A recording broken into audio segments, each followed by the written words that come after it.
Napalgang patay ang usa ka negosyante human wala matud pa makagawas sa nasunog nga palengke sa Norala, South Cotabato. Samtang pipila ka mga residente nagbayanihan sa pagpakgang sa nasunog nga panimalay sa Siraway, Zamboanga del Norte. Ani ang report. Dakong kalayo ang bilamoy niining usa ka palengke sa Purok Mercado, Barangay Poblasyon, Norala, South Cotabato, pasado alauna sa kadlawon adlang Huwebes. Gilayon kining girespondihan sa BFP.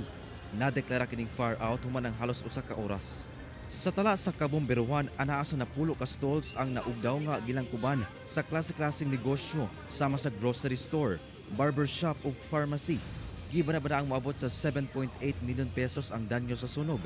Apan atol sa insidente, usa ka 42 anyos nga negosyante ang patay nga unang gituoang nakagawas na gikan sa nasunog nga palengke. Santo na meron tayong fatality na isa. According sa mga nakakilala, may nakakita na nasa labas siya, pero upon overhauling may na-discover kami na isang patay doon. Isa sa mga stall owner. Ginakuhaan pa og pahayag ang kabanay sa biktima. Samtang gitagad na sa LGU ang ubang apektadong stall owner.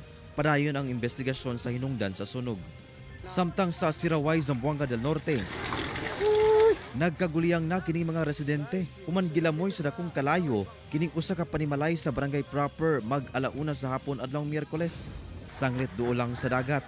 Iyahay na ang mga residente sa pagkabo og tubig gikan sa dagat gamit ang mga balde aron ni pangsabwag sa nagkalayong nga balay.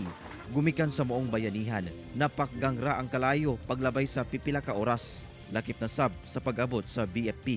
Matod sa BFP Siraway, nagsugod ang sunog sa ikaduwa nga andana sa moong balay nga nakapadlak ang pultahan. Nakita po nang mayari sir kasi nagumpisa po yung sunog sa taas po ng palapag, yung sa room po ng kapatid niya, nakapadlak po kasi umalis po yung kapatid niya nung January 5 papuntang Zamboanga City, parang nag-aral ata. Problema sa kuryente ang inisyal nga ginalantaw nga hinungdan sa sunog. Sabi nila po, nagmulan na ng sunog yung kuryente, paksakan daw na ng electric fan. Ang initial po namin na finding sir, baka overloaded po kasi lahat po kasi ng bahay dito sa area sir yung tanong yung sunog sir. Series po yung koneksyon ng electricity nila. Mukabat sa kapin 121,000 pesos ang danyo sa sunog.